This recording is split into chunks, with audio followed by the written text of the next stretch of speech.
बिस्मिल्लाहिर्रहमानिर्रहीम। अस्सलाम वालेकुम नादरीन, आप यूट्यूब चैनल देख रहे हैं, मैं इमरान खान हूँ। नादरीन, जो मामला शुरू हुआ था ईरान में रजीम चेंज ऑपरेशन करने से, वो मामला ऐसा लगता है कि ईरान में तो हुकूमत नहीं गिरी, ना हुकूमत तब्दील की जा सकी। सिर्फ आयतुल्लाह अली खामनाई को शहीद किया गया और उसके बाद उन्हीं की तरह का उनका बेटा आ गया। पहले डोनाल्ड ट्रंप ने कहा कि मुझे काबिल कबूल नहीं है, अब डोनाल्ड ट्रंप उनसे मुज़ाकरात की बात भी करता है। लेकिन मामला यह है कि जहाँ पर हुकूमत ईरान की गिराई जानी थी, जो दो हुकूमतें ये काम करने के लिए चली थी, एक अमेरिका और एक इसराइल, वो दोनों खतरे में पड़ गई। अमेरिका के अंदर डोनाल्ड ट्रंप के साथ क्या हो रहा है और इसराइल में नेतन्याहू के साथ क्या हो रहा है, ये एक बड़ी अजीबोगरीब सिचुएशन है कि इन दोनों मुल्कों ने ईरान में रजीम तब्दील करना था, लेकिन इनके अपने रजीम खतरे में आ गए हैं। सबसे पहले तो आप ये देखें कि डोनाल्ड ट्रंप के साथ क्या हुआ।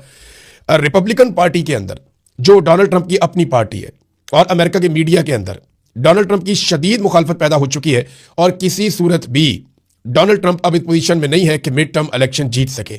और डोनाल्ड ट्रंप के ऊपर लगातार एक तलवार लटक रही है कि डोनाल्ड ट्रंप का मुहासबा किया जा सकता है।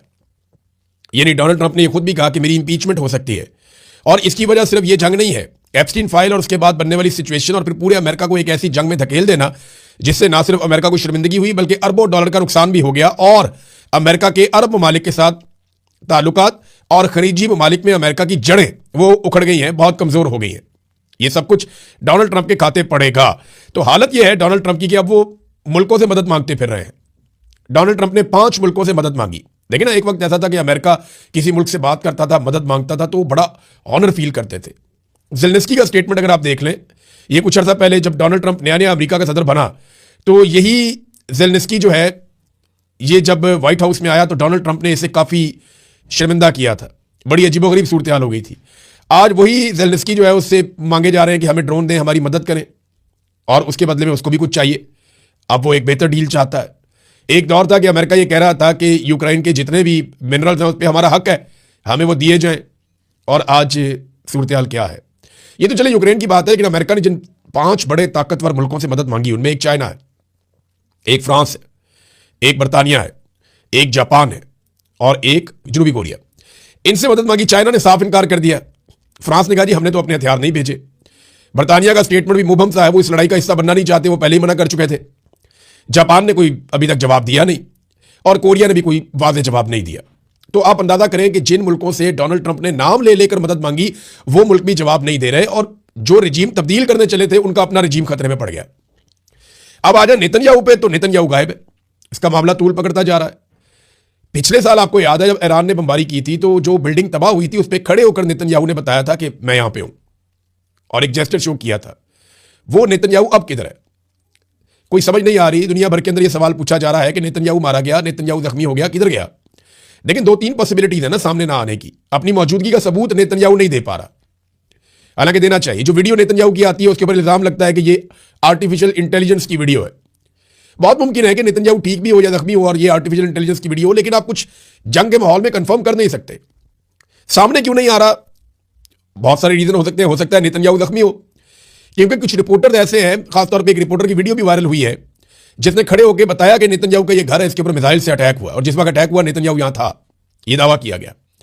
अब या तो नेतन्याहू जख्मी है, या वो मारा गया है, या वो अपनी जान बचाने के लिए हाई सिक्योरिटी के अंदर है, जहां से वो अपनी वीडियो भी जारी नहीं करना चाह रहा फिलहाल, और नेतन्याहू शायद किसी पे भरोसा नहीं कर रहा। जबकि ईरानी पासदाराने इनकलाब, जो ईरानी फोर्सेज हैं, उन्होंने ऐलान किया कि हम नेतन्याहू को ढूंढ कर निशाना बनाएंगे, हम नहीं छोड़ेंगे, क्योंकि ईरानी क़यादत को कत्ल किया इसराइल ने और अमेरिका ने मिलकर, तो वो कहते हैं नेतन्याहू को हम नहीं छोड़ेंगे।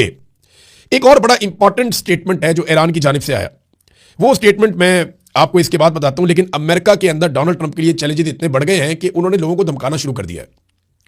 खासतौर पे अमेरिकी मीडिया को निशाना बनाया जा रहा है, और यह कहा जा रहा है कि जो आपके लाइसेंस हैं वो मनसूख कर दिए जाएंगे मीडिया के, अगर आपकी रिपोर्टिंग पे हुकूमत को एतराज़ होगा। हुकूमत को एतराज़ यह है कि वो उनको लगता है कि सही रिपोर्टिंग नहीं हो रही, फैक्ट्स सही तरह बयान नहीं किए जा रहे, बल्कि ईरान की गुड्डी चढ़ाई जा रही है, और डोनाल्ड ट्रंप को और अमेरिका को इससे नुकसान हो रहा है।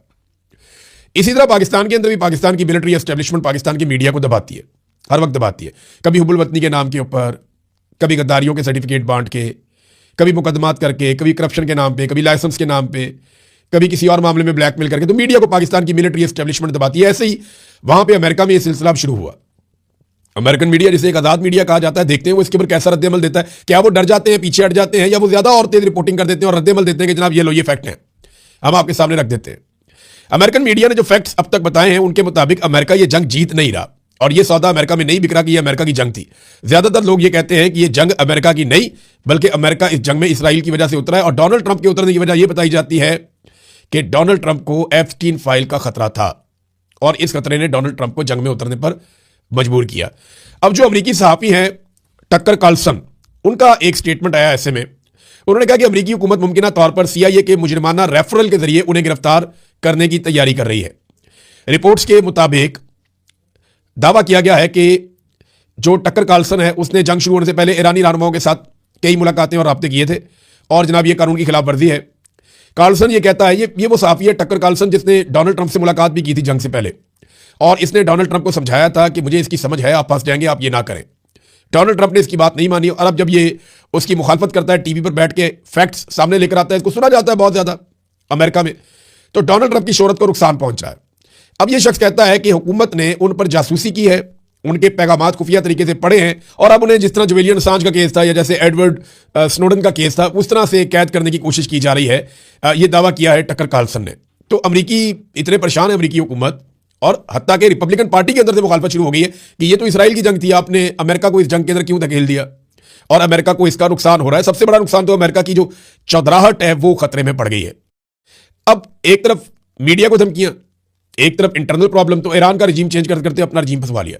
और ट्रंप की जहनी हालत कुछ इस तरह है कि ये एक ट्वीट ट्रंप का अगर आप पढ़े ना तो आपको उससे आइडिया हो जाएगा।